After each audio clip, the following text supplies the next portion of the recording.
WROCAM, WBEE HD2, and W239BF Rochester. The sports leader, 95.7 FM and AM 950 WGR Rochester, an Odyssey sports station. Welcome into the Sports Bar with Gene Battaglia, where the voice of the Rochester fan is heard. Pull up a stool and join us at 866-4326. This is WGR Rochester, and the Sports Bar with Gene Battaglia is on. 2 hours of sports talk excellence here in the Flower City. Let's talk about it. We are here for you today. Our phone number, 585-866-4326. You can write to us on X at WGR Rochester is our handle. We're on FM at 95.7, AM at 950. Always streaming for free inside the Odyssey app. And, of course, we're on YouTube and Twitch where you can watch along here as waving on in is the one, the only Dan DeLorean, which is hilarious today because it's, I get down here like 10 minutes before, but I'm in here more often than not at like 8 a.m. just because, all right, I'm doing other things for Odyssey Rochester. And I had it cracked me up that today I get down here at like 12:50. Normally when I come down, I'm like, oh, where's Timmy? He's not going to be in. Dan DeLorean is in today. And you're telling me he told me that he wasn't going to be in. He told me. I thought he would have informed you as well. He told me weeks ago that he had an appointment to follow up for whatever he's dealing with right now. So he asked me to fill in. I said, sure. Sure. I have no problem with you being here. That's fine. I just would like to know in advance. I would have thought he would have told you. Am I getting to the point where I'm just tuning Tim out? That's what I'm trying to figure out here, and I don't think I tuned him out on this one. I'm like, hey, it would have been kind of nice to know, or just a friendly reminder. I will say this, like Tim lives in his own orbit. Like here in our office, like many offices, we have our inter-office communication. It's Outlook. Like, okay, I need a day off, and you put it in, and you send the invite and everything else. And, between that and Zoom, and Tim's on none of that, which must be great. Like if a company email goes out and says, hey, this is something you got to do, well, I know for the longest time, some of us, we weren't always getting the emails, so we weren't included. No, you're on another orbit, too. Well, sure. Well, Dan is there to take your calls on the other side, and Dan will fill in later for the terrible take of the day.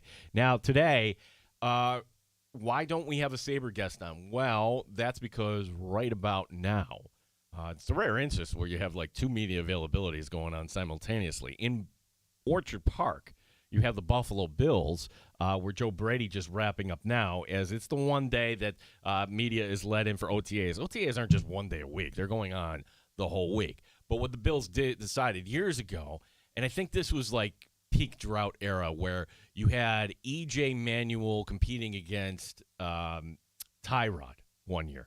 And everybody was going in, charting the incompletions, and everybody had a take. And that was like, okay, that's enough. We're going to let you in one day a week. I might have that wrong, but it seems like now it's gone to the other way. One day a week during OTAs, the media is let in. And because of that, it's we don't get as much info. So today is the day the Bills media is down there, and maybe we'll get a news or note coming out of that side of town. Starting right about now, if not very shortly, Lindy Ruff will address the media one last time. He did so last night following the loss, and today is locker cleanout day, which the way this kind of works is players have their exit interviews, and then they kind of go sporadically out. So it's not possible really to book a Paul Hamilton or a Joe Yurden or somebody like that today because literally they're on call out there. So we'll be catching up with those guys later here because there's a lot of questions I'm sure you have. But let's try to put a happy face on this, okay? For the first time in decades, we're heading into an off season where you could say, all right, this team is absolutely trending in the right direction. This team should be a playoff team next year. Our expectations are raised, and there's nothing wrong with that.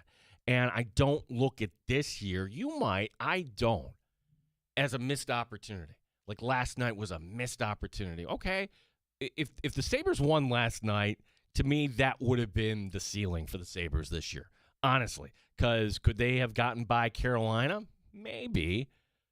Carolina's a better team.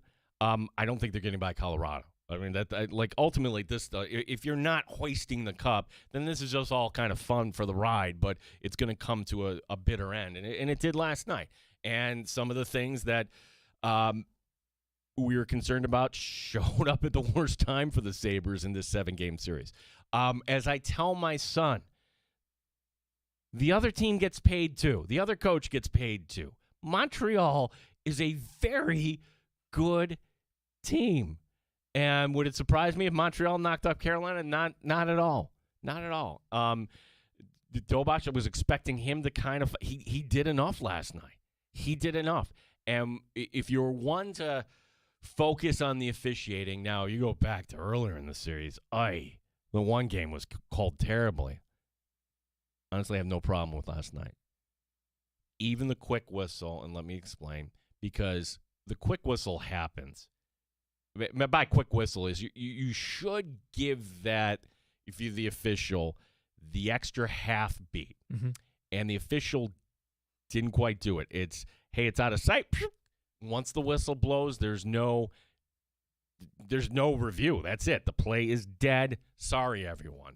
And then the puck pops free and Melanson taps it in. I think Greenway interfered. So to me, that would have been, all right, the goal would have counted, but then does it come off the board? And we would have had that in the end, which to me is against the spirit of the whole thing. But to me, that's why I'm not that upset about that play.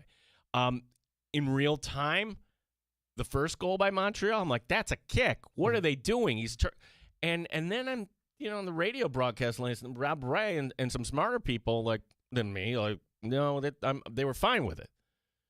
And in terms of a deliberate kick, no, it was not a deliberate kick. Did he turn his ankle in the direction of the puck? Sure. But was it a kicking motion?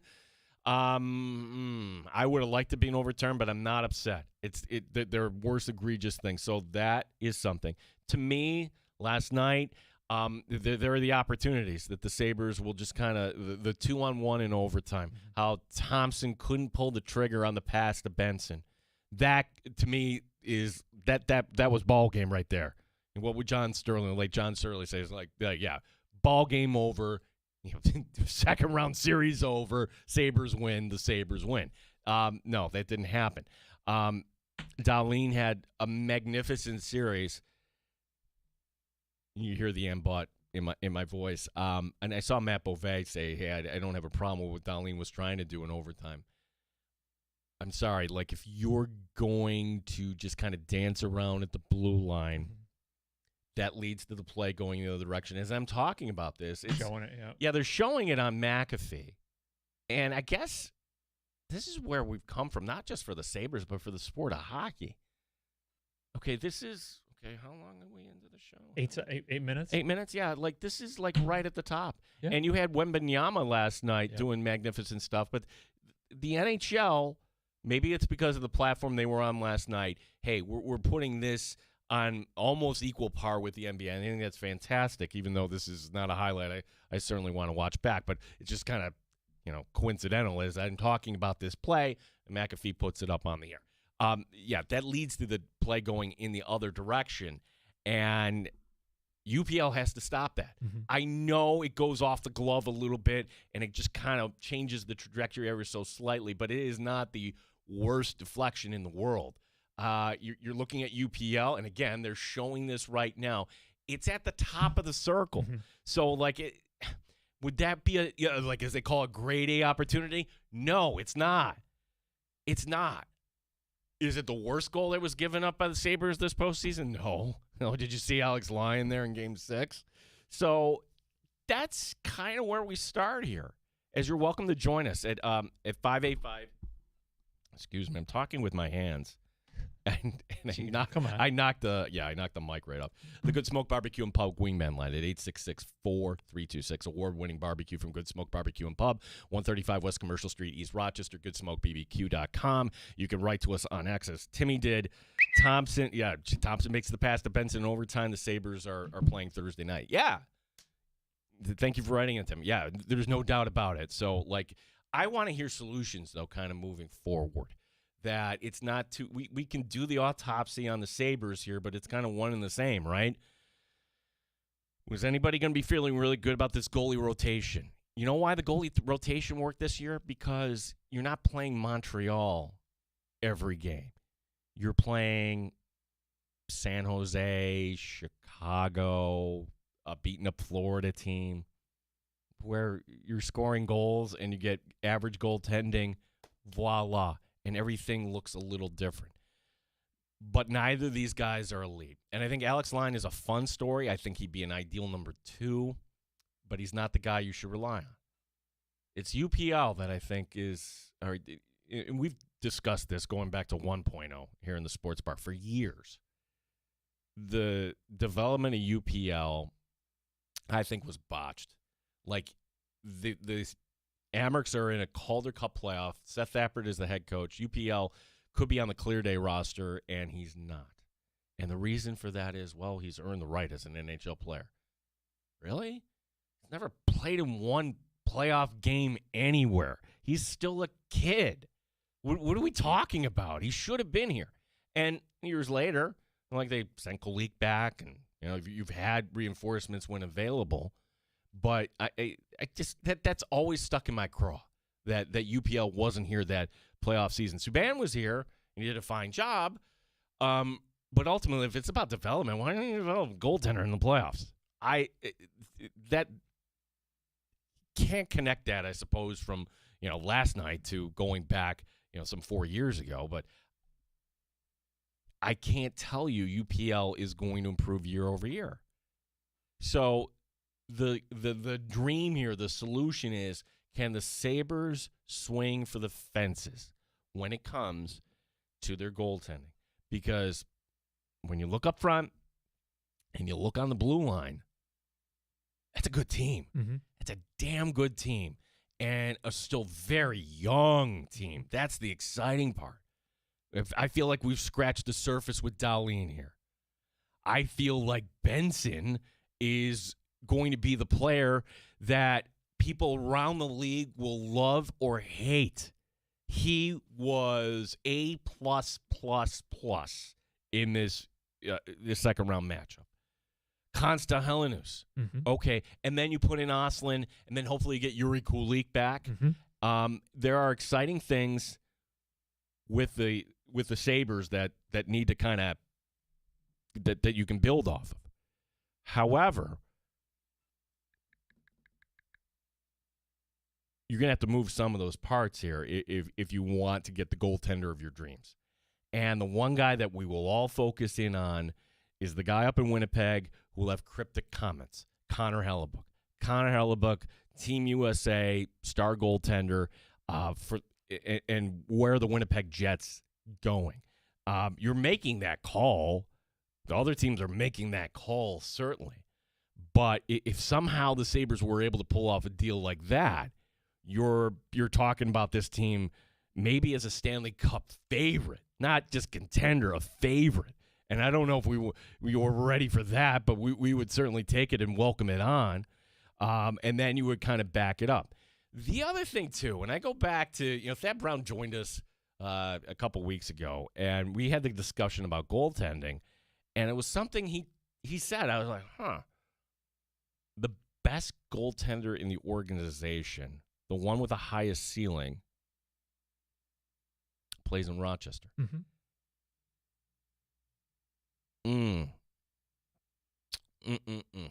How do we feel about Devin Levi? Well, I'm going to say this. I think Devin Levi, like any other prospect, deserves an opportunity to compete. Did Devin Levi, given all the minutes he played this year in the American Hockey League, every opportunity to take this team, no, it didn't happen. It did not happen. But he was spectacular in that last game in Hershey, where this Amherst team was made up of guys off the scrap heap, ECHL players, guys that are banged up, and somehow they were able to fumble their way and trip over into the playoffs. And you cannot say the goaltender had nothing to do with it. And I put this out on an X, too. I know everyone in Buffalo wants to swing for the fences for a goalie, of course, as they should. So I'm not telling you don't do that.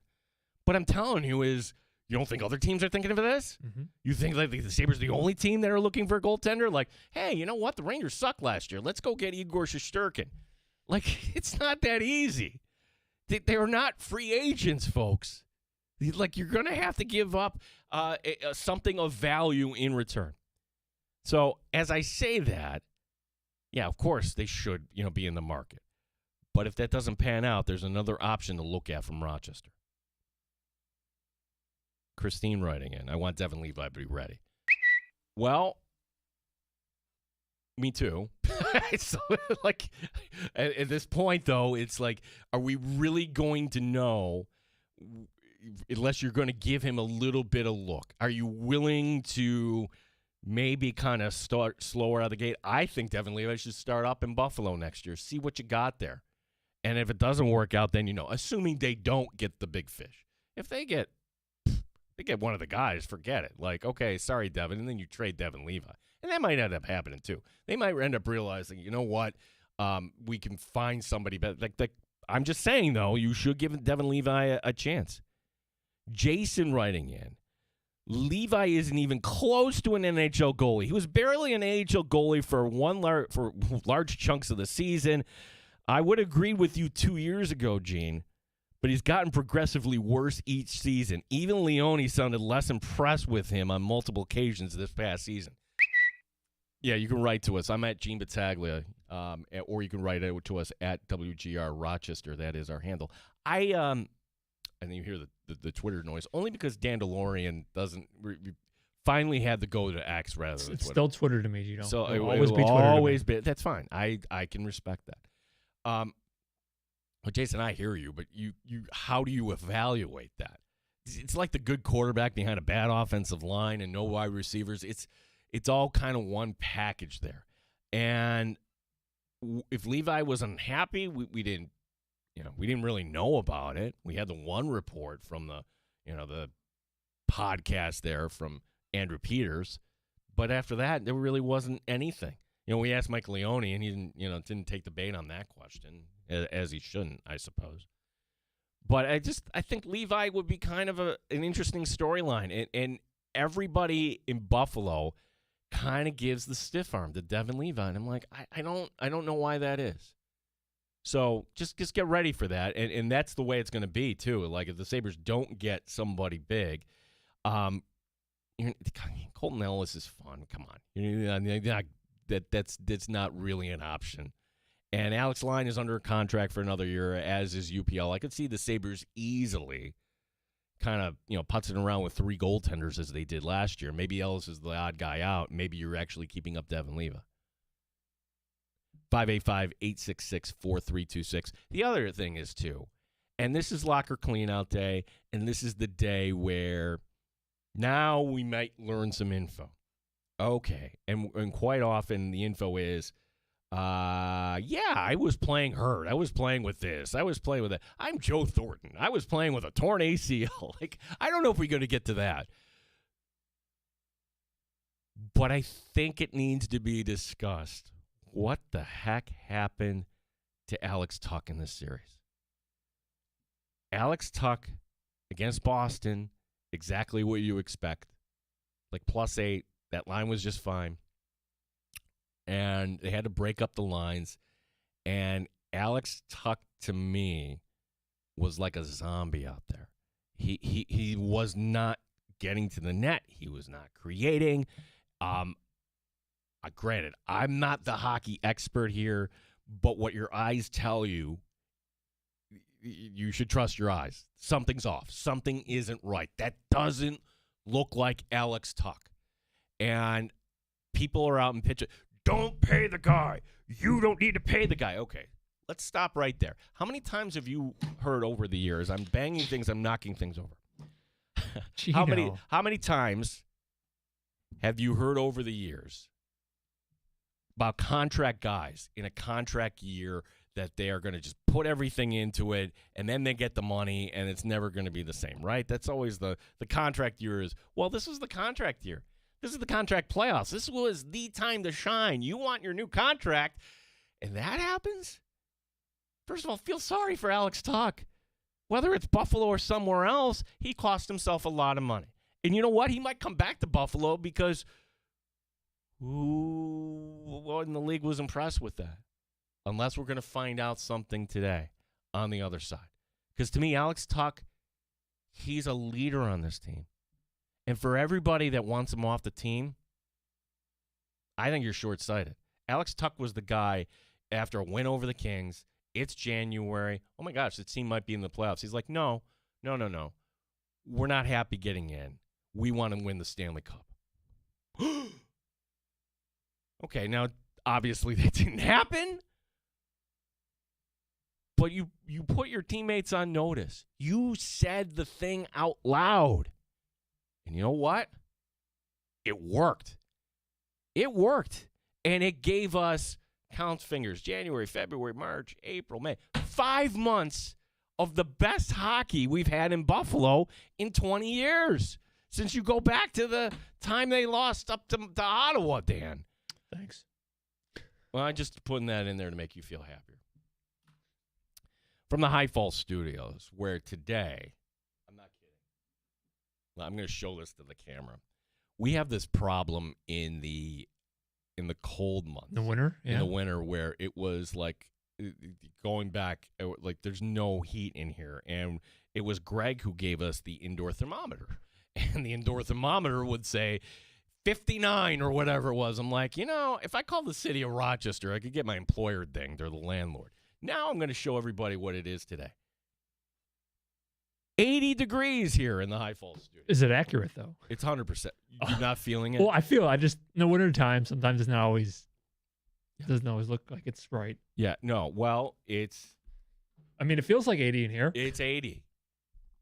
It's 80. Now it says 81. I put it down. It's getting hotter in here. It's getting hotter, and that's because I have to have the, I just touched it one off. Gino, what are you doing? Let's take a break, and we will, I've got some other things to get to here. Gene Battaglia here, WGR Rochester.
WGR Rochester Sports Update.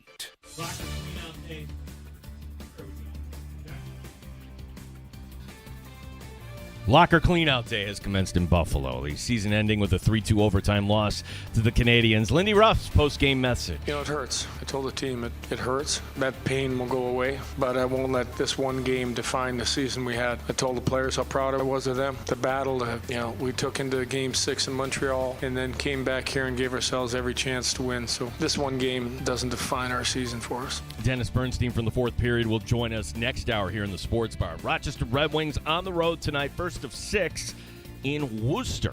Game 1 of the NBA's Eastern Conference Final tonight at MSG, the Knicks hosting the Cavaliers. Gene Battaglia, the sports leader, 95.7 FM and AM 950, WGR Rochester.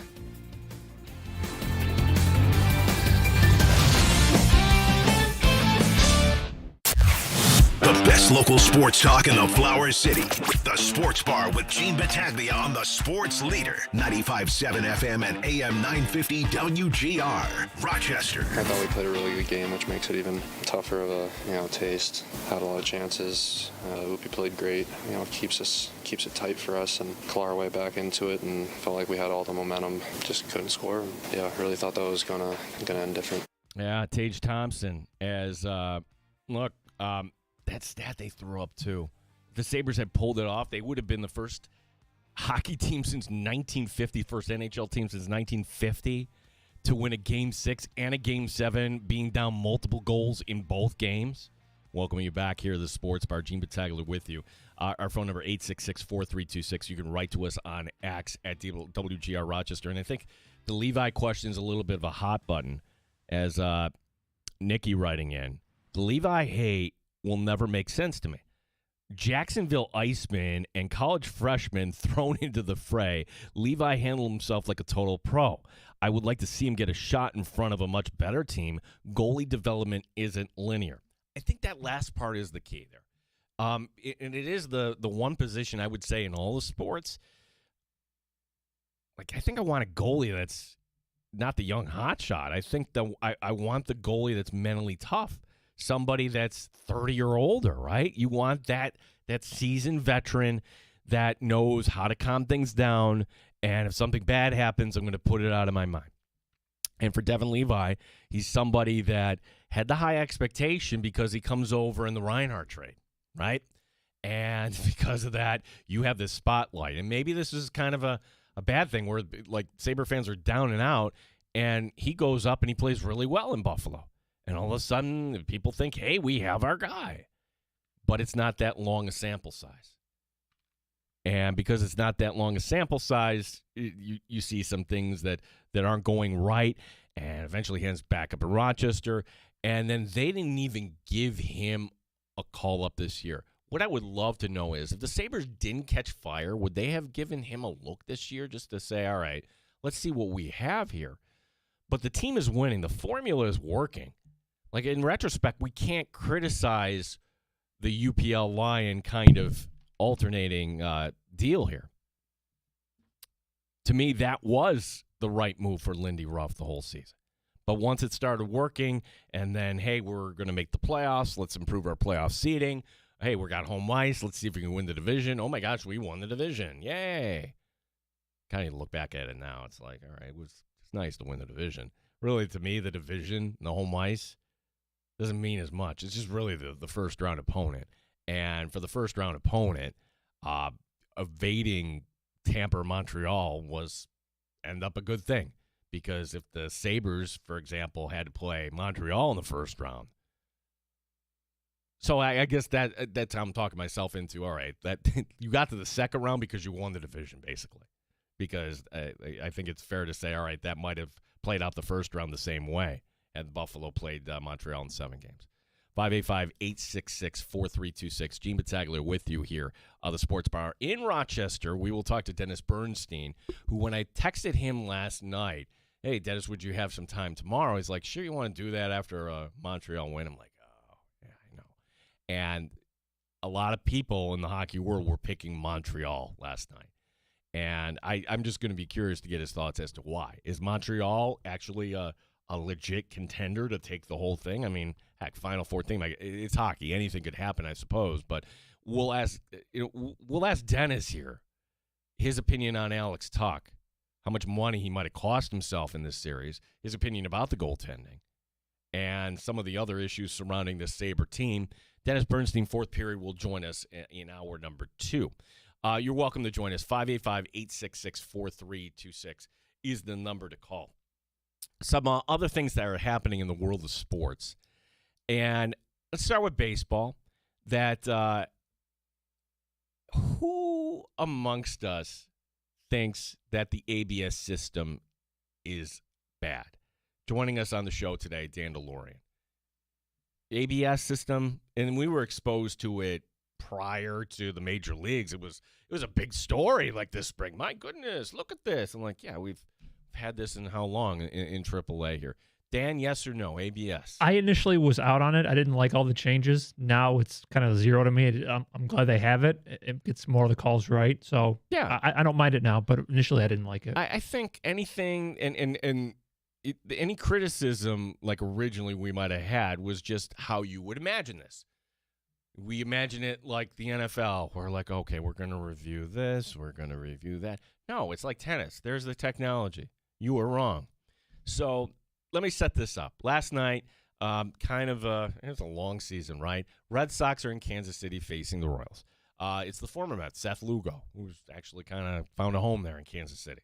Seth Lugo on the mound last night.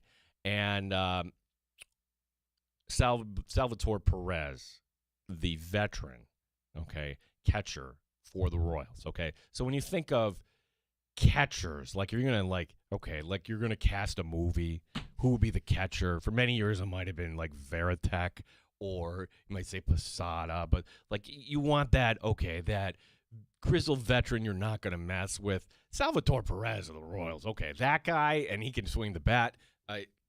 I'm surprised, he's still in Kansas City, that some team hasn't, gotten him away. But point is, Seth Lugo on the mound. First pitch, it's a ball. Salvatore Perez taps the head.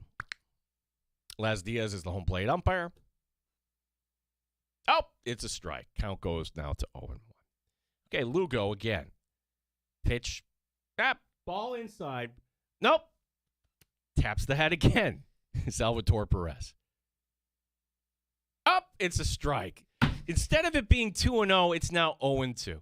So what do most pitchers do when you have an 0-2 count? You're not serving a meaty pitch down the middle of the plate. You're going to get the guy to try to chase. You're going to get him to try. Yeah, this is the pitch. You're going to throw some junk, but you're going to try to disguise it, right? And so Lugo does this. And the Boston batter was Wong. Doesn't take the bait. Ball's just a little high on that, so the count at 1-2. There's no challenge. Laz Diaz, and you have to look this up. Laz Diaz leans over and tilts his head. And if you're watching YouTube, I'm kind of mocking it. Looks over. And if you're Perez, I'm not sure he's aware what the home plate umpire is doing. Like, hey, are you going to call that one too? I mean, for umpires getting butthurt the way they are over this. Oh, by the way, if Perez was aware that the home plate umpire was doing this, honestly, if he got up and confronted the guy, it might have been the greatest thing ever. It might have been what are you saying? Are you getting in my grill? I don't think I've ever, I have seen it before, but a catcher getting up in the grill of the home plate umpire? That would have been fantastic. I thought when we got rid of some of these umpires years ago, Angel Hernandez being at the top of the list, that we had kind of eradicated the look at me, I'm the star kind of umpire. I'd like to take this actually one step further. And I'll draw the analogy, right? And maybe the only disclaimer I would be is, hey, if you're somebody that loved your job as a throughway toll collector and you would put in your 8 hours and you got paid pretty well, for you at this take, I'm going to say I'm sorry, but nobody misses you. Nobody misses that job. Technology came and those toll booths went away and we save time. It looks better, and you can go do something else in our workforce, right? Okay. Can we say the same thing about the home plate umpire? Like, or when it comes to balls and strikes, like, why are we even dealing with the umpire if ultimately, you have the box there? And will we get to that point? Will we get more AI here when it comes to a home plate umpiring? I'd like to see that personally, and I know that might upset some people. Now, the thing is, too, like, okay, we're just talking the major league level, and you'd have it in the minor leagues, and then the umpires, you still would have a job, like, doing whatever. And we need umpires, especially when it comes to youth sports and high school sports. So I'm not dumping on umpires. I'm just saying for a television viewing product, I'm not tuning in to see the umpire. Just or the ref or the official. Just make the call right. And in every sport now, we're just kind of paralyzed to, all right, is that it? And for me last night, Dan, I was clinging to one last hope. There's the goal. It's good. And then you see kind of UPL skating over slowly, and they're not doing anything. And I'm thinking, oh, my gosh, please be offside. Please be offside. And then they show it. It's like, okay, that's not even close to being offside. Of course, it's not even close to anybody interfering with, and then the game is over. So it's like when I was watching Super Bowl 25, and yes, I'm that old. Hey, the kick is no good. Oh, flag. That. No, we're not going to get bailed out. Oh, my gosh, we just lost the Super Bowl. And that's how I kind of felt last night, just in a little bit of a way. Like, oh, yeah, that's a good goal. Yeah, there's nobody's going to rescue us on this one.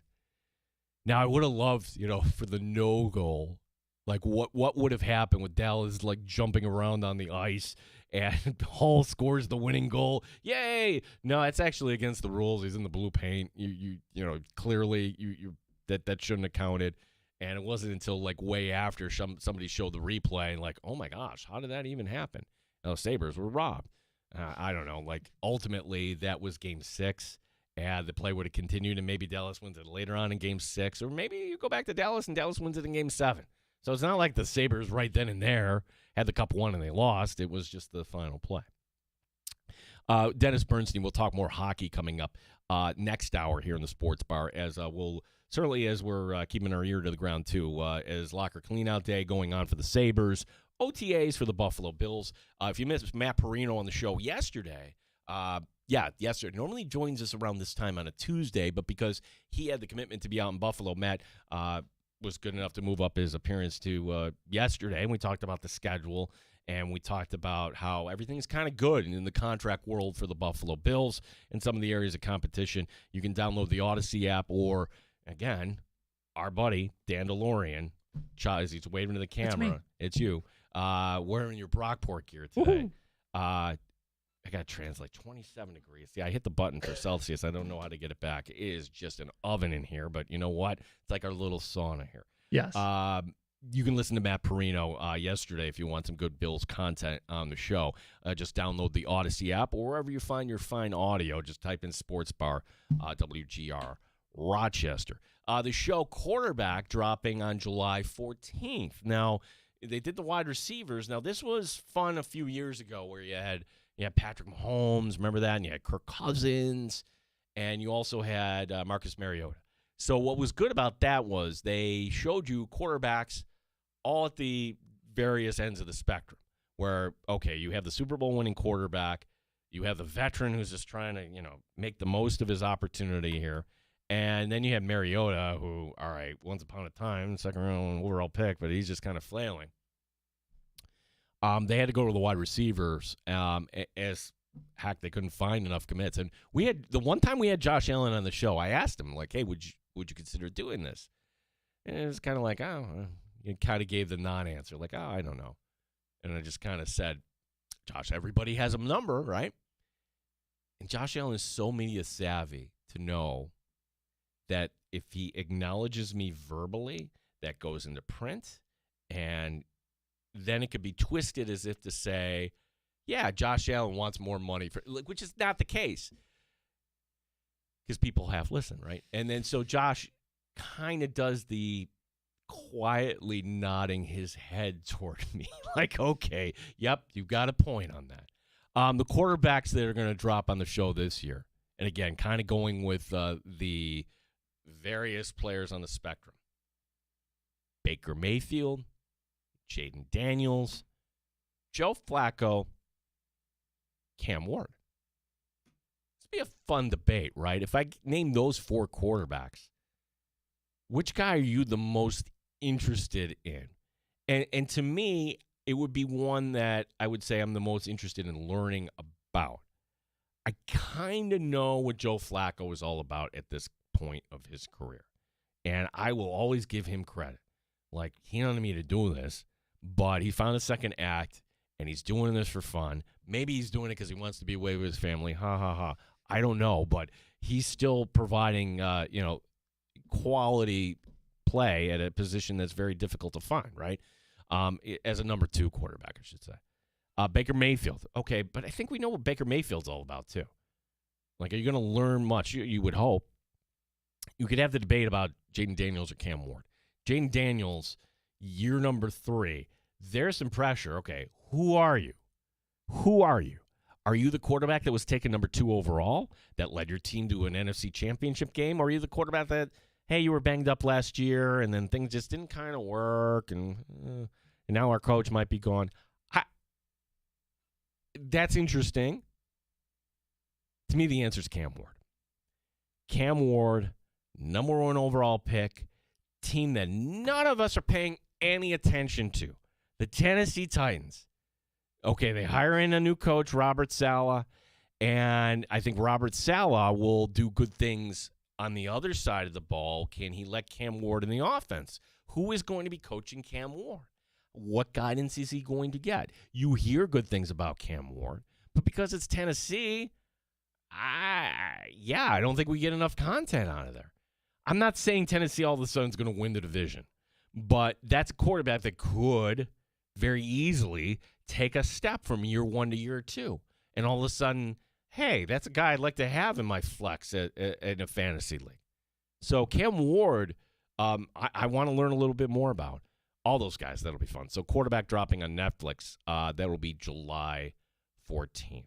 Our phone number, 585-866-4326. Let me just kind of do, because, Dan, I don't know how to set this back up. 27.9 degrees Celsius to Fahrenheit. I'm going to guess that's 82. 82. Nice job, Gino. 82. Why am I bringing this up? That's not the temperature outside. This is the temperature inside our studio right now here. The High Falls building. Apparently we have a problem with our cooling system. You think? Maybe this would be a problem? I don't know. All right, Dan. The question is, you're familiar with the show. I am. Are you prepared for the next segment? Let's go. Yeah. Okay, so Dan DeLorean, who, again, I had no idea Tim was out today. And I'm trying to rack my brain. There is no paper trail whatsoever. Okay, so that kind of lets me off the hook, in a little bit. Like, I didn't get a text.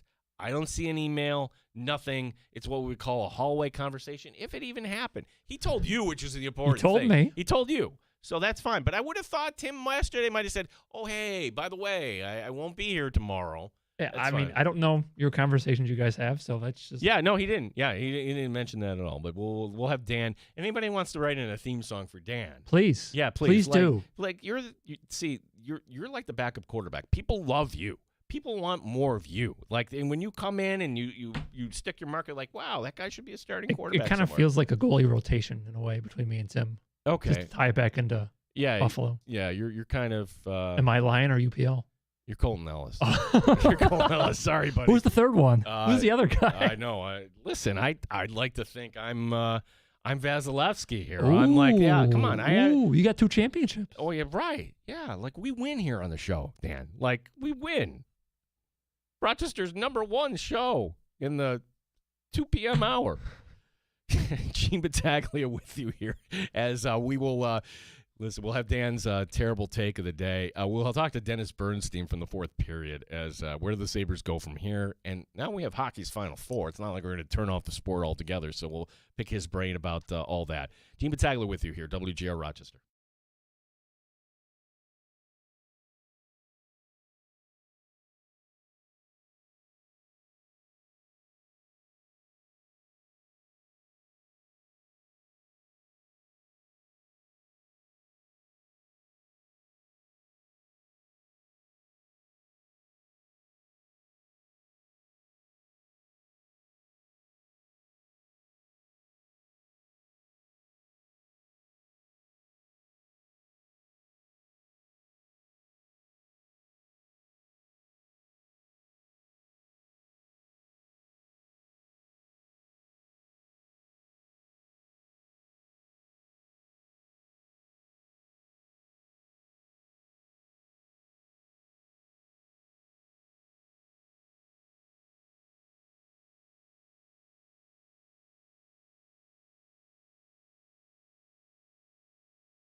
On the sports leader, 95.7 FM and AM 950 WGR, Rochester. Hats off to Montreal, they defended well. They stuck with it. I think we did too, but yeah, I think the guys played great. That's been the story the whole season. I feel like we've been able to battle back, but yeah, went their way tonight.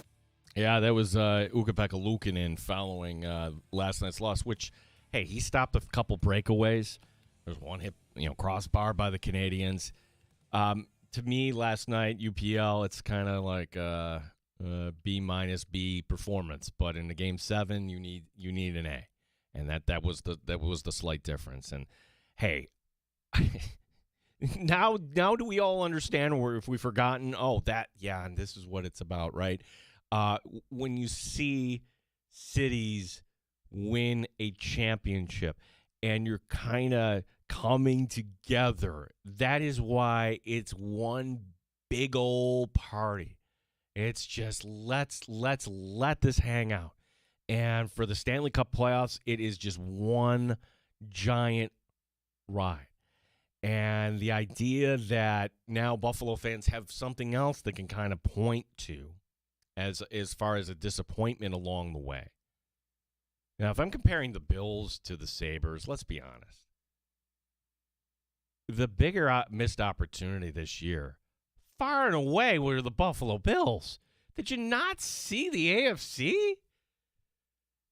You would have played the Patriots, who honestly didn't look all that great in Denver, and then got steamrolled in Seattle in the Super Bowl against Seattle in the game that was played in Santa Clara. Honestly, that's the one where oh boy, if it's not going to happen then, will it ever happen for this team? And that ultimately, that's why you saw real tears. You saw real, oh my gosh, change is coming. With the Sabres, it's like, all right, this sucks, as you would hear. And the one soundbite from Rasmus Dahlin, we can't play for you. Or I guess we could, Dan, but we would have to use your editing skills on that. Yeah, it's terrible, right? But we'll get past Memorial Day weekend, and we'll feel pretty good. And now all of a sudden you have a franchise you can be proud of once again. Not in today is Terrible Take Timmy. Where is he? Where is he? Yeah, exactly. I had no idea, which was hilarious. As we put him on camera, the pride of Brockport, Dan Drumming. It's now time for Terrible Time Timmy's Terrible Take of the Day on WGR Rochester. WGR Rochester. It's Terrible Time Timmy.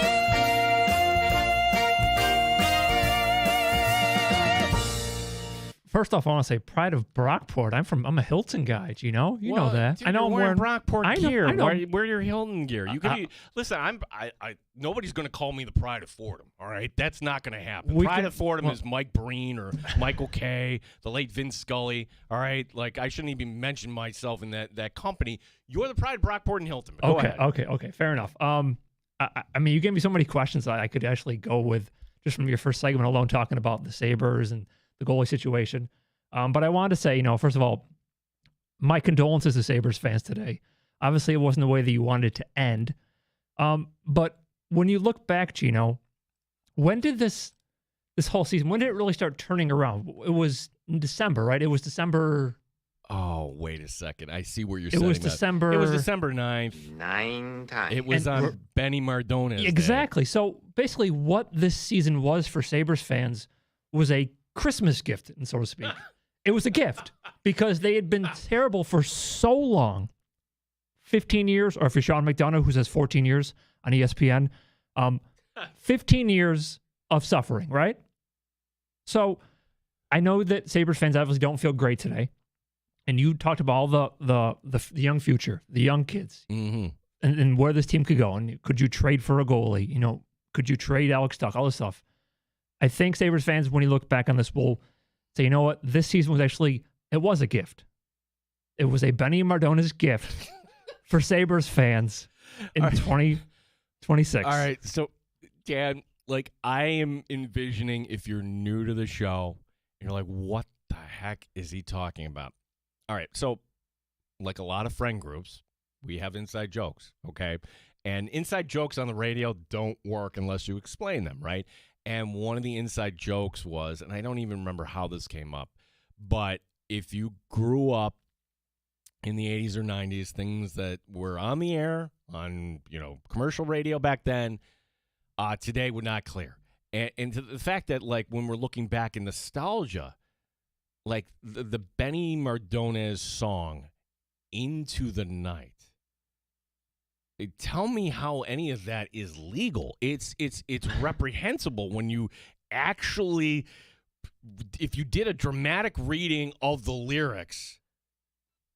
She's just 16 years old. Leave her alone, they say. Yep, that's it. End of song. End of song. But Benny and I don't even want to say good for a laugh, but the music video is still out there on YouTube, and it's Benny Mardones and this girl riding on a magic carpet. I kid you not. This is like the graphics they have from the 1980s. So one day, Dan DeLorean, as it's holiday season, you were the one who coined this. You were the one who you said to Danger and I, like, all right, it's Benny Mardones Day. I'm like, what are you talking about? Oh, you had to explain to us. You have 16 days left in your shopping calendar. 16. So December 9th forever will be Benny Mardones Day, because it's just your warning here in the sports bar that, hey, go get your shopping done, get your, everything in order. You have 16 days until Christmas. So that is the genesis of that. But Dan, only you, the fine producer of the show, could correlate a disappointing end and somehow kind of make us laugh to say, where did this all begin? It began on Benny Mardones Day. An early Christmas present, or in your case, a birthday present, because it was right around your birthday as well. It was like, I thought the whole time I was doubting Thomas on this. Honestly, I'm like, all right, this is fun, great, yay. I've seen 10-game winning streaks before November, shrug shoulders. Okay, yeah, all right. Alex Tuck says we're going to win the Stanley Cup. Hey, great. Okay, you're going to the Olympic break. Let's see how this looks when you come out of it. Okay, they're still winning games. You haven't played Tampa. You got to play them 4 times. They answered all those questions along the way. They won the damn division. By winning the division, you didn't have to face Montreal or Tampa. So this division's not going to get any easier. You don't play out west.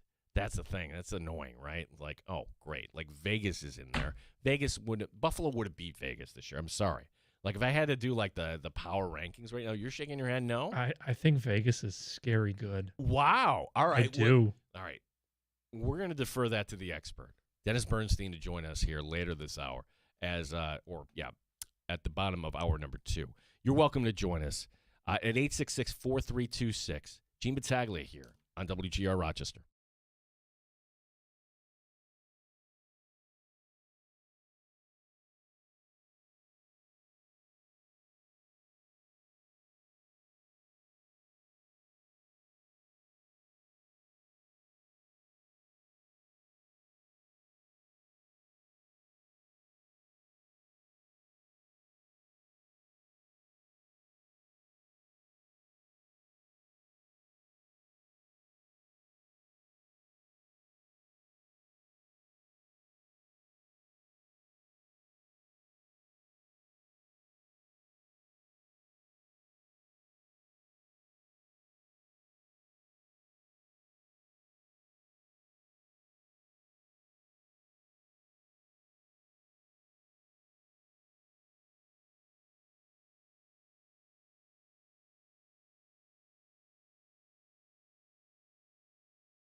95.7 FM and AM 950 WGR Rochester. WROC-AM, WBEE, HD2 Rochester, and everywhere you go at WGR Rochester.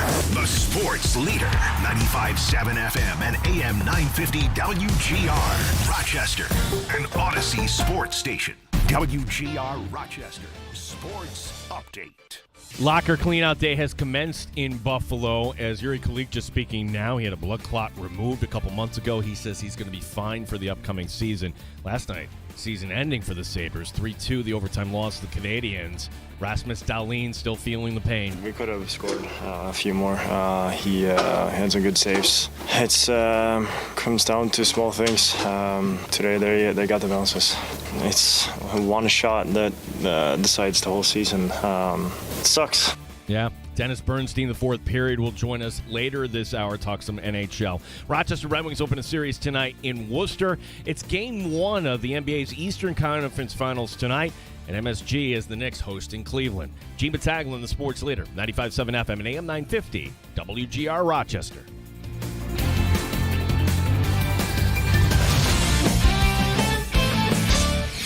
Welcome into the Sports Bar with Pull up a chair, stay for a while. You're in the sports bar on WGR. Grab a drink, hang your coat, get sports talk.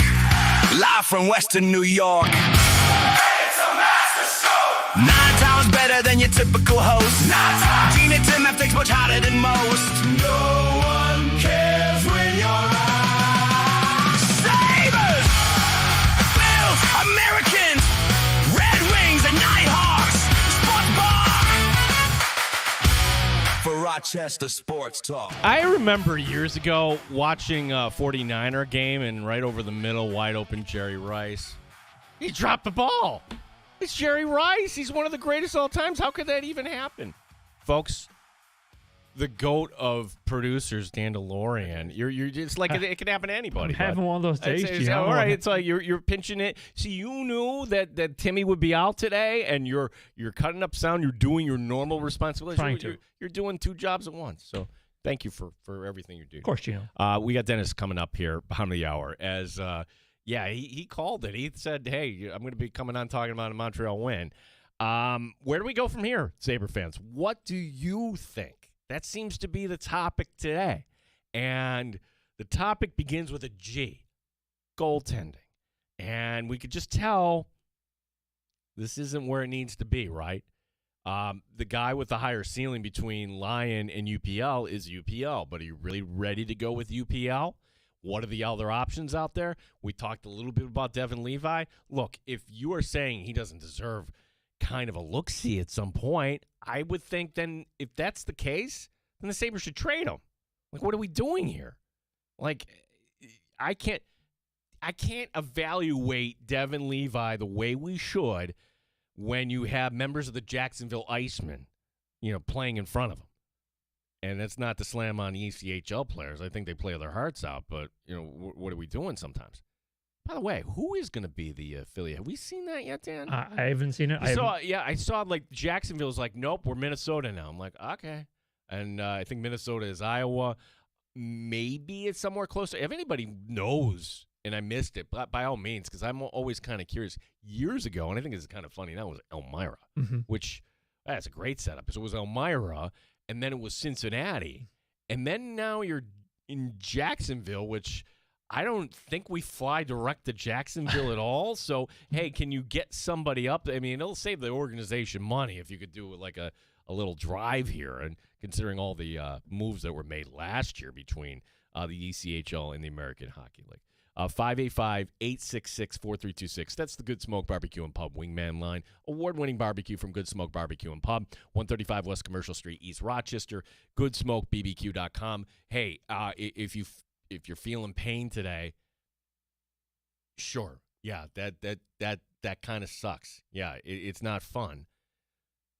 The expectations will be higher next year for sure, but we're only at the beginning of the ride with this Sabre team. Like the core pieces, in theory, will only get better. So we'll talk to Dennis. I'm sure we'll be feeling good about ourselves when this is all kind of said and done. But to me, this kind of fits the timeline, meaning to go from worst team in the league in December and then all of a sudden a Stanley Cup champion. Yes, the Blues did it, but they were in the shoddy conference even then in 2019.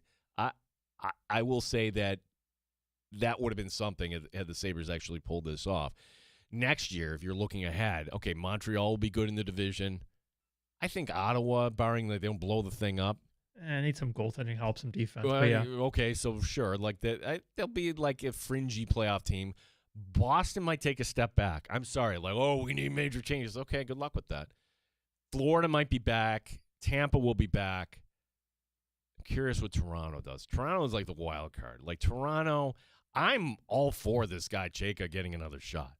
I feel like I'm alone in that. And I think that it was just very kind of grandstandy for that question that came his way. So looking at the division next year, I don't think there's any reason to think, the Sabres should be one of the top 4 teams. I'm not even counting Detroit. Like Detroit, you could just put your hand up in the air. What about Detroit? Oh, okay. They need a lot.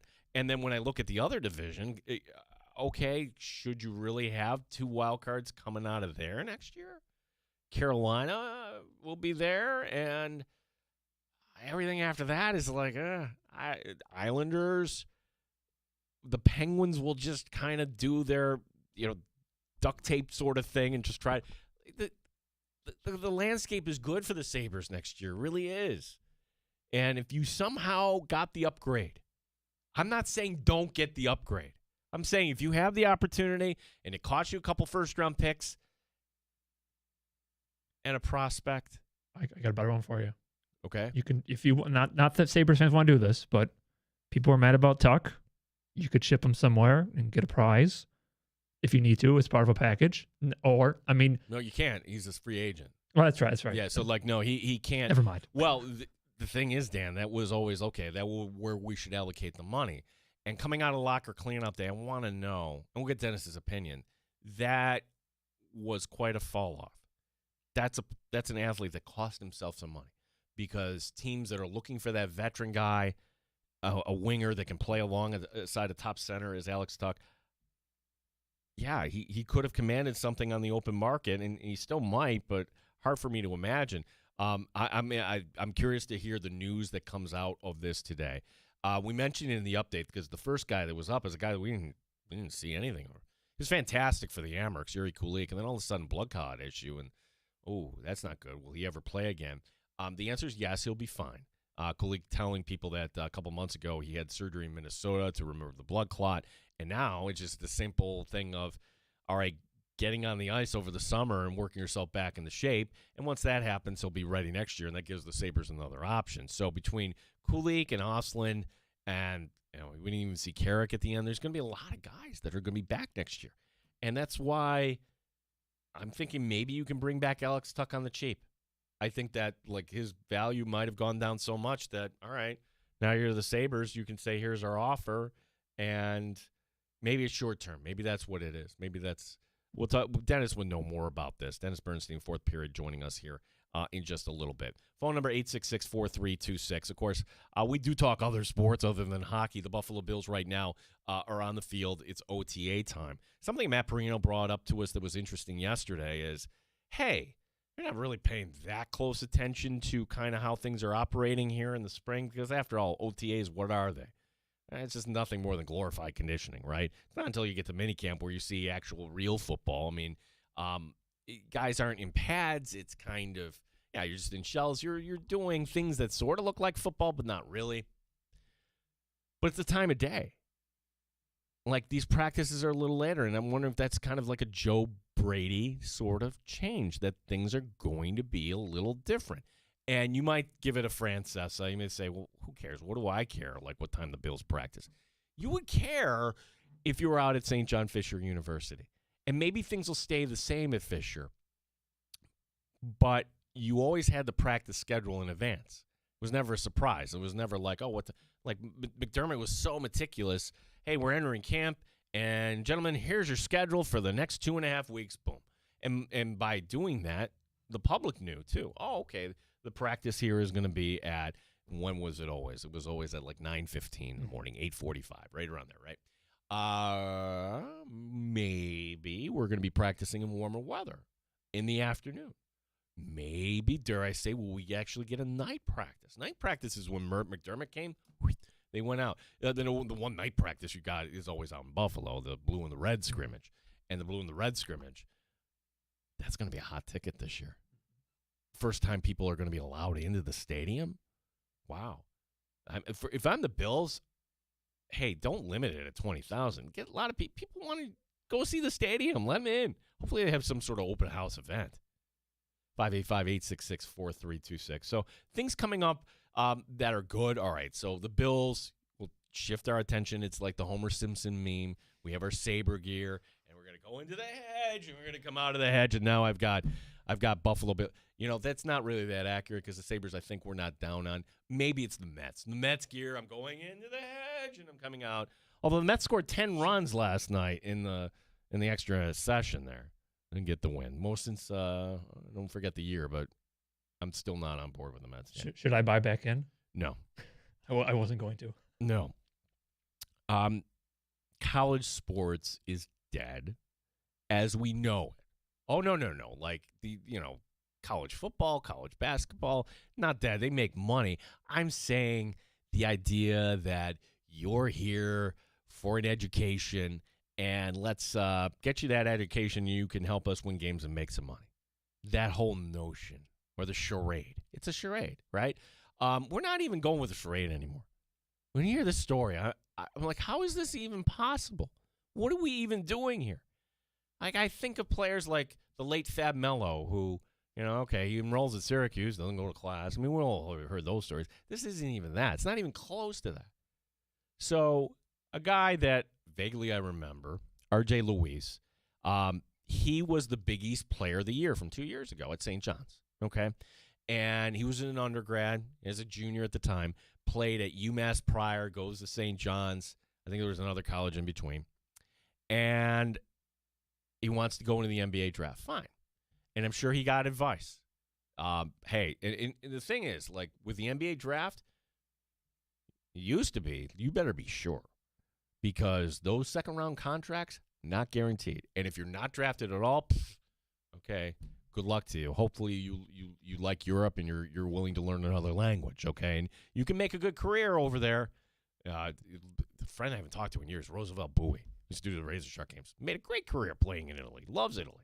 Should have him on the show sometime. But I digress. R.J. Luis, St. John's, Big East Player of the Year. You know what, Coach Pitino, I'm leaving. I'm going to enter the NBA draft. So I don't know what Pitino thought about it. The NBA draft in June comes up. What happens, Dan? Did he go in the first round? No. Did Luis go in the second round? Oh, my gosh, he didn't. You go from Big East Player of the Year to undrafted. So what does he do? He signs a two-way contract with the Utah Jazz. And what could kind of happen? Boston's like, we want to make a trade there. The Celtics make a trade. And he plays this past year, the whole year, with the Celtics G League team. Which, I don't know, like that's been a debate, right? Should we support a G League team here in Rochester? I don't know. Like at one point I thought yes, but I'm like, no, I'd rather have Division I basketball. Wow. All right, so what's the point of this story? Where's he playing this year? Is he playing with the Celtics? He's playing with LSU. He's playing with LSU. What in the world? It probably he's making, 10 times more? 20 times more? Like, if you're, that's what I would have to ask any of these kids now. Like, you think you're going to be drafted, but if you're wrong, it's okay. Just go back to school. And it's not like he's going to some mid-major. It's not like he's going to pick a team here that's not really relevant, that's a big program. I don't know. If I said Syracuse, people would be offended, right? Not like you're going to Boston College or Pitt. You're going to LSU, a team that is flush with cash. A team that, a school that, hey, we're firing our athletic director because we don't win enough. We're fighting like, okay, so he's going there. And to make it even more maddening, the graphic that announces this has all of his logos. The logos being, hey, here he started at UMass, and picture the UMass logo, and now it's St. John's, and picture the St. John's logo, and now the Utah Jazz, and picture the Utah Jazz logo, and the Boston Celtics, and picture the Boston Celtics logo, and now to LSU.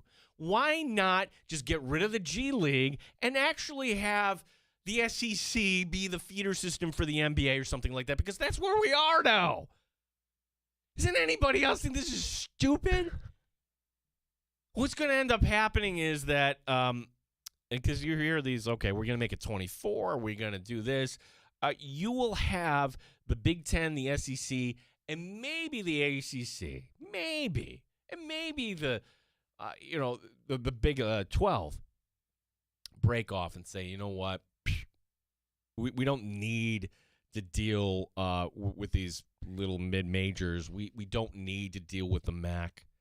The money is here for the networks and all the streamers and all the partners.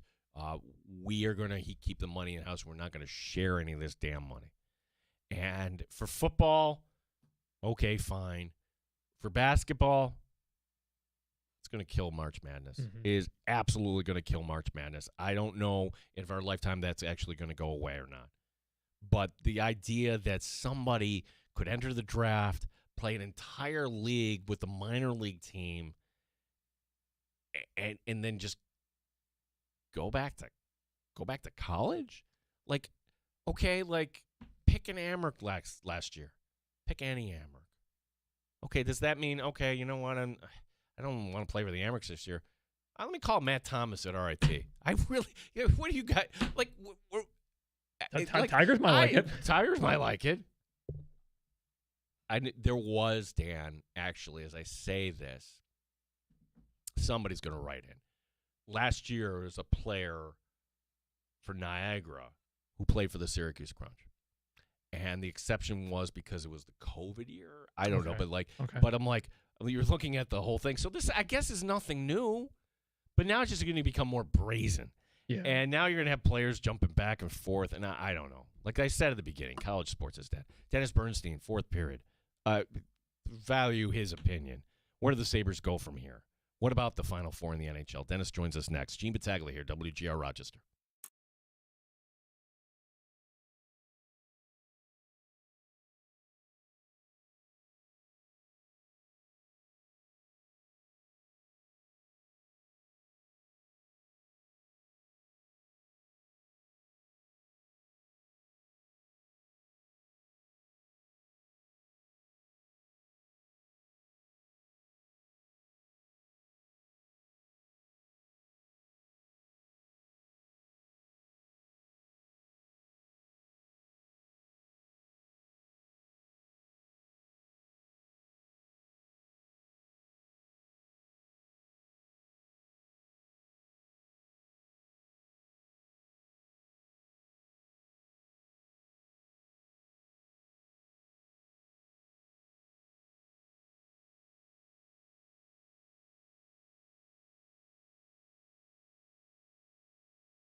Rochester Sports Update.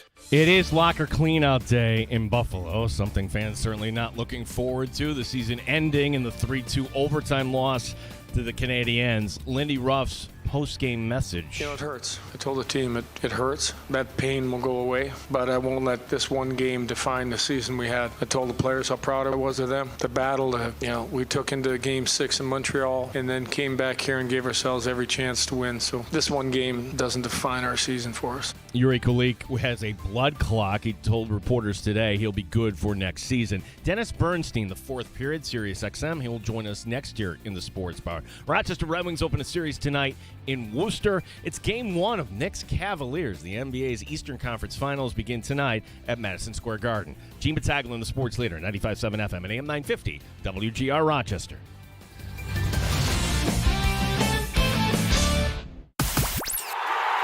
Rochester's home for live sports and the best sports talk anywhere. The Sports Bar with Gene Battaglia, 95.7 FM and AM 950 WGR, Rochester. The finality, though, when you realize, that's a good goal, and the season ends there, and then you start thinking, you've got to do this all over again, starting at the Harbor Center, and those practices in September, and leading into a season that certainly is long.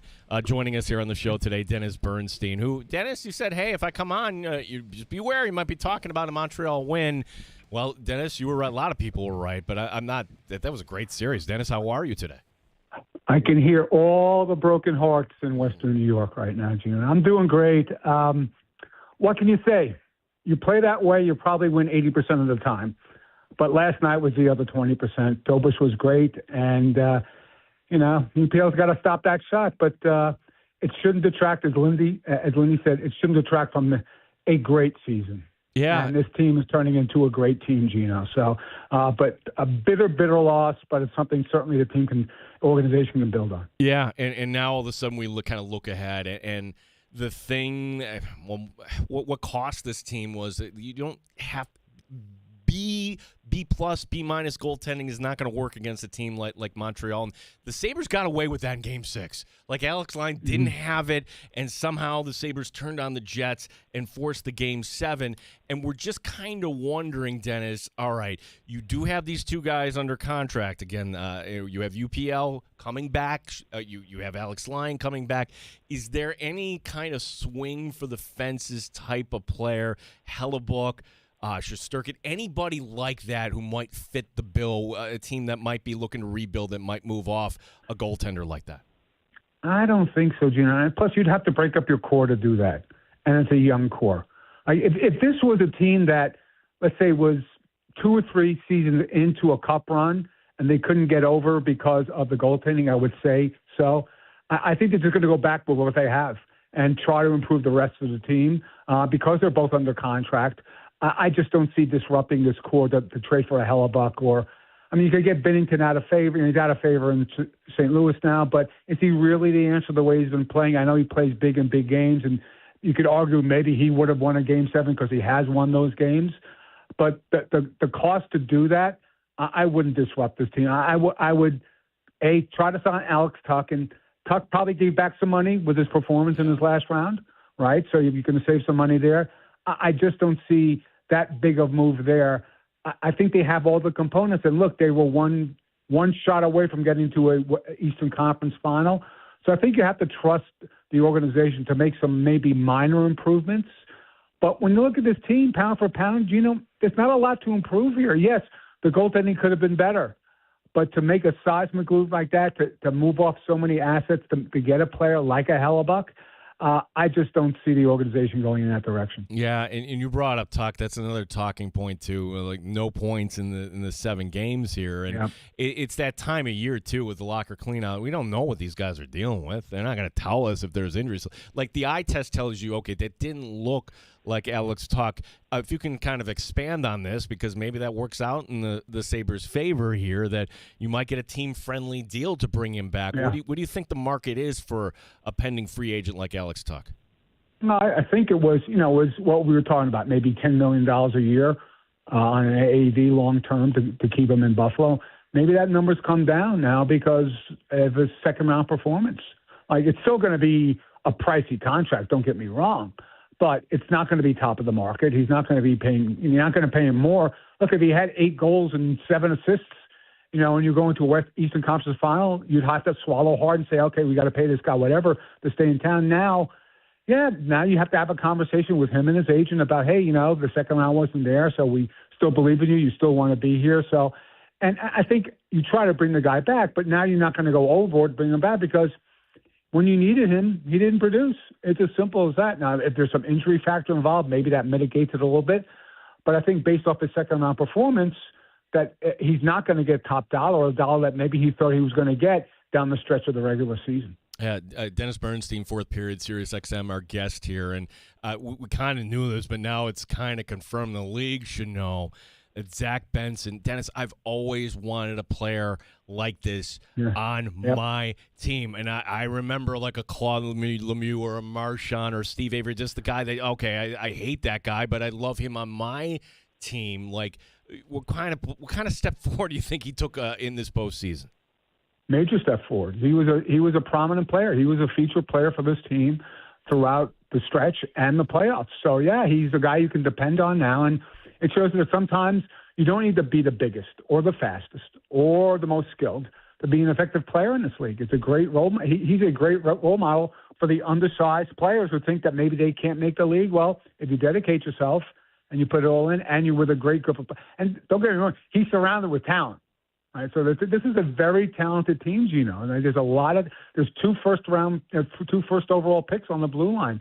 So Zach Benson is now a part of this core, right? So if you had to make a trade to improve this player, he would not be leaving town, because now I think based on his performance here over these last couple of rounds that he's certainly a core player in Buffalo. Yeah, as Dennis Bernstein, a 4 period, like it was a series. Some of these games were lopsided. Game 7 delivered everything, and then some, in my opinion. Game 5, if you go back to that one, Dennis, because the Sabres are up 3-2, and everybody's feeling good, and then the wheels come off. But in that first period, Dobish, all right, I thought, okay, he's going to get run. They're going to pull him. And you know what? He pulled it together. I give him credit in that. And sure, he got pulled in Game 6, but the game's out of hand at that point. But how far can Montreal ride this goaltender, in your opinion, as we kind of look ahead here to the Eastern Conference Final? Well, he would have to outplay Freddie Anderson in this round for them to have any chance. I don't really – here's the course from Montreal. It's not about – Dobish or Caulfield or Suzuki. How much do they have left in the tank, Gene? Yeah. I mean, they played 2 7-game series, 2 Game 7s on the road, both emotional wins. And they climbed a big mountain to beat Montreal, another mountain to beat Tampa, another one to beat Buffalo. And they're going to be playing a better team, a team that is 8-0 in the playoffs, gave up 10 goals in 8 games. Right, and had 113 points in the regular season. Now, people are making light of the fact that in the season series, Montreal won all 3 games. I'm discounting that. I just don't see it. It would have to be a major, major performance, and Carolina would have to underperform. And not for nothing, Carolina went 8-0, Gene, without their top line producing. It was the Stankoven line that produced for this team. Taylor Hall, I think, had 12 points in 8 games. If their first line shows up in this round, it might be a sweep. So, I think before the last round started, maybe people said it was predetermined, Colorado and Carolina. I don't see a path to victory, because here's the thing. Montreal has the magic, but Carolina has the machine, and usually over 7 games, the machine usually wins. Yeah, I mean, and then the obvious question, too, people speculate, what's your take on the 12-day layoff here for Carolina? A good thing, bad thing? I don't know how banged up they were, but, you talk to a lot of head coaches. They don't like that much time off, Dennis. No. How do you keep practice? How do you keep the players' attention during practice? That's what Rod was saying, I think, to the ESPN broadcasters before the game. It's very, very hard to do that, but I think I'd rather have the 12 days off. They walk through the fire that this team just went through it. Because again, I emotionally, can they be ready for a game 1 in Carolina? I don't know. I'm not sure. And they're playing a better team. So everything's stacked up against Montreal, but not for nothing. It was stacked up against Montreal in the first round and in the second round. They weren't supposed to beat Tampa. They weren't supposed to beat Buffalo. They were underdogs in both series. While you could think the magic continues, it's a big ask to do this trick one more time. I'm just not convinced. It was a great victory for them. And if Alex Newhook, your hero again in this round, I just don't see it. Plus, Carolina smothers Eugene. If you go back and look at those games, yes, Ottawa and Philly were not great teams, didn't have great offenses, but the way they play, I think this is the year for Carolina because their path has been so easy. Is it important for the NHL in the sport where, okay, we can recognize that Carolina is a really good team and they get over the hump maybe, but to bring in the bigger audience, maybe a country, and I understand not everybody is a Canadiens fan in Canada. Is it important for Montreal, for the betterment of the sport, to win this series, Dennis? I don't know. If you look at the numbers on the ESPN and TNT viewership in this playoff, they're off the chart. And you know why that is? It's two words. Jack Hughes. Go back to the Olympics. The Olympics spurred some major interest in this sport, and that's why I think the numbers have delivered the way they are. Because the playoffs were on these platforms last year, 2 seasons ago, right? It was a new deal. So I for the betterment of the sport, you want a contentious Cup final, and I think Montreal, Colorado. Well, look, if they get past Carolina, I guess they can do anything. But I don't think that matters at this point, Gene, because I think that the interest since the Olympics has spurred this where it doesn't really matter. And remember, Gene, these are numbers. Let's go back and talk about the numbers. Like 2 million, 1.5 million. No Chicago, no New York, right? Los Angeles was out in the first round. They weren't a good team. So no major markets, right? The top 5 markets, there's not even anybody playing, and they're having exceptional viewership. So while you think, yeah, maybe romanticize Montreal against Colorado, and Colorado used to be Quebec, great storyline. I don't think the interest will wane if it's Montreal or Carolina in the Cup final. Dennis Bernstein, SiriusXM, the fourth period, great content, always talking about the NHL with Dennis. We look out west, before we preview the actual thing on the ice, can you explain why Vegas is getting I know why, but like, you shouldn't be putting yourself in danger to lose a second-round pick. Where John Tortorella, people aren't familiar with this, media availability has been an issue out there. He was warned. Okay, you've been warned. Now you're not going to do it. Bam, $100,000 fine and a second-round pick. Look, it's his money. He can spend it however he wants if he gets fined. But your organization, you can't be happy about having to give up a second-round pick. What is the intent? What is Tortorella trying to do by just kind of taking on the media out there? I don't think it's just Tortorella. I think the organization doesn't like the media. And if you read the release, it said that this had happened multiple times. And remember, Tortorella was only there for 10 games of the regular season. He came at the very end. So I think this was an issue with the team before Tortorella even arrived. Now, it got exacerbated for one reason. They didn't like the suspension of McNabb, right? Because McNabb, and that was a bad hit, and Palin got hurt. Right, but McNabb, that was early in the game, so they thought that him missing that entire game because he got a game misconduct was enough punishment. They thought that the extra game was egregious, and I think that was their response to the suspension. Was it a costly response? Yep. It wound up. I don't think that they thought they would wind up losing a second pick and $100,000 fine. And they met with the league today, and the league said, "We're keeping you in place because you're talking about growing the game." In the last question, Gene. It's not how you grow the game. And not for nothing. They won the game. Right. They won the series. So show a little more class than that. Yeah. And, the bus is going to leave in 10 minutes. Why can't the bus leave in a half hour? You just won the series. You're not going to practice. You're off now. You're going to go home and rest until you play next Wednesday. There wasn't any rush to get it out of that building. So they got what they deserved. But they don't mind because they've always been the villains. Except for the first year where they went to the Cup final and lost to Washington, they've been the villains ever since. They like the black hat. They're comfortable with this. They're comfortable with this strife. So while it might have hurt them from an organizational standpoint, maybe over time, maybe if they're a little more contrite, they might pull back the second-round pick. The league says they won't.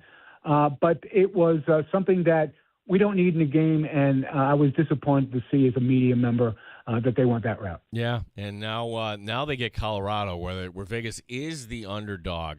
How would you handicap this series, Dennis? Do you give Vegas a puncher's chance in this series? I give them a puncher's chance. I think there'd be much more of a puncher's chance to win the series if Mark Stone was healthy. If Mark Stone doesn't play, I don't see it because Colorado's got too much depth. I think Colorado's got 17 guys who scored a goal in this round. They have Stick McCarr. Now, the health is a key here because remember, McCarr is not 100% or wasn't 100%, and maybe this week off helps him. But the last time he went out of the game, he got just tapped by Zuccarello, who's 5'5" and 140 pounds. Kidding. And he went out. It wasn't even a hard hit. So whatever's going on with him, maybe a shoulder or a rib injury or maybe a oblique injury, that's going to be a major factor. So I give him a chance. But the only way they're going to be able to do that, Carter Hart has to replicate his first 2 rounds. He's been fantastic. Right? 917 save percentage. I think 242 goals against. That's a path to victory because as great as Colorado's been, Gino, there's been some questions about the goaltending. They pulled Wedgwood after that one. And look at Wedgwood's numbers. He's 7-1, and he's got a 914 save percentage. You say, okay, that's good enough to win Stanley Cup. Yet they went to Blackwood, who didn't really play good. So the one way I could see that, if the goaltending falters in Colorado and Hart continues to play at this level, then, yeah, they got a puncher's chance. Am I picking them to win this round? I'm not, because I just love the depth. I love the fact that they got rest. And they have a player, Nathan McKinnon, who, by the way, has scored in 6 straight games. So I think all that adds up to not a convincing win, but I think a 6-game victory for Colorado is what I envision in the Western Conference Final. Yeah, Dennis Bernstein will be certainly covering the NHL Final, whether that's in Denver, Carolina, Montreal, wherever. Where one place won't be is Edmonton.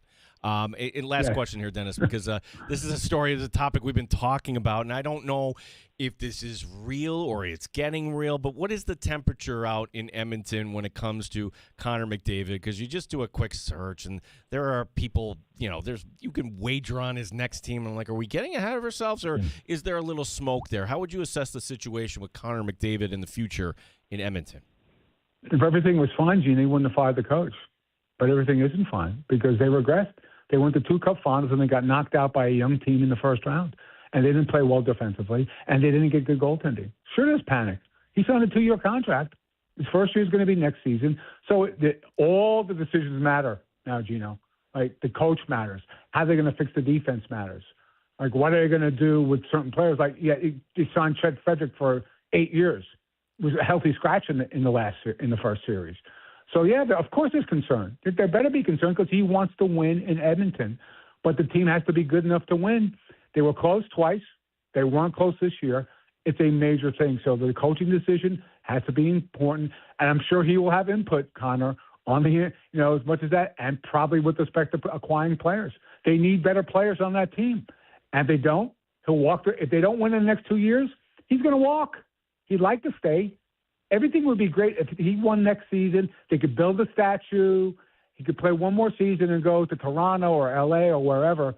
But, of course, there's concern. That's why they made the move, Gene, because they are concerned about Connor McDavid. Yeah, that's the dots you can connect there. Dennis Bernstein, tell everybody about the fourth period where they can get you on SiriusXM and get more of your content. Dennis. Yep.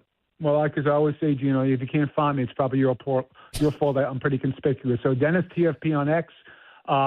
We're doing all Western Conference and Eastern Conference final. SiriusXM, 11 o'clock Saturday Eastern Time. The Hot Stove with me, Dave Pagnotta, and Ryan Payton. And the fourthperiod.com, mostly LA Kings writing, but I'll probably chip in during the Stanley Cup final. And we will be doing the pregame show for SiriusXM, wherever it is, as you mentioned, one of the four cities, once the Stanley Cup final gets going in a couple of weeks. And then you will be coming to Western New York. Yes. I have my plane reservation and my hotel reservation at the Marriott already for the draft. So we're gonna enjoy Buffalo for a couple of days for sure in late June. Fantastic! Can't wait to meet you in person, Dennis. Appreciate the time as always. Great stuff. Thanks again. Always a pleasure, Gino. Thanks for the time. Thank you, Dennis Bernstein. Yeah, that Vegas-Colorado series is going to be fun. And part of me, I hear, the history of that fine, it goes pre-Tortorella, but Tortorella is leaning into it a little bit. He's trying to do like the Herb Brooks. We're going to create like this imaginary villain, and the imaginary villain is those guys, and we're going to kind of lean into it. Please. Like, you're not dealing with New York media or Philadelphia media. You're dealing with Vegas media. Like how hard could it be? Like, you have a couple TV stations, your radio guy, and the beat reporter for the Las Vegas Journal-Review. What else? Like, really? You're going to, like, barrel those guys out? I don't. Ladies, kind of strange. Last call is for you. Our phone number, 585-866-4326, 585-866-4326. Gene Battaglia with you here on WGR Rochester.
The bar on Rochester Sports Talk.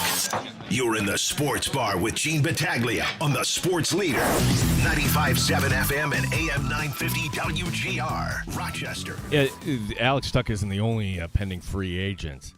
There's another free agent that I think was a tremendous glue guy, so to speak. Fourth liner. Beck Malenstein. Melenstein was, you remember him from Hershey. Yep. Like, he was just a pain in the neck out there. And then, okay, and now you see what can happen when you give him an opportunity. He's a free agent, and he made it clear he wants to be back in Buffalo, which, okay, you would expect him to kind of say that. So that's certainly something that I'd like to have him back. But then again, if some team wants to pay him a little bit more money, could he end up in different colors? Again, it's always kind of the tough part. Like, yeah, the core is going to be the same. The cast for pretty much, but it's not going to be exactly the same next year. Who are the guys you really need? Like, do you really need a Logan Stanley? No. Do you need a Luke Shen? No. I mean, you have young guys who are eventually going to elevate. So yeah, look, it's right. So like there's some parts that won't be the same. I thought Lindy hit for the most part the right notes. By the way, like, okay, Stanley and the Boston series, and then you realize this isn't a good thing. Let's try something different. I think they were a little late in getting to Metsa. Metsa, by the way, was hardly on the ice last night. He was really the sixth defenseman. They, as they say in hockey, tightened up the bench for a little bit. Following up on that whole what's happening in Edmonton, yeah, they fired Knobloch, the head coach. Okay, so you get to the Cup final 2 consecutive years. Year 3, you get the team to the playoffs, but not back. You're fired. Okay, what is that really about? Yeah, it's we got to make sure that our guy is happy.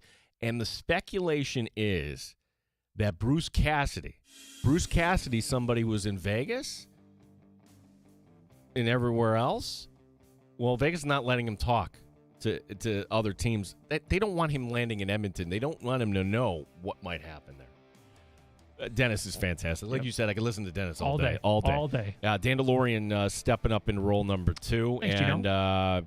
Look, you're better than Alex Lyon. You're better than Colton Ellis. You're better than those guys. But yeah, tomorrow on the show, our favorite Baltimorean.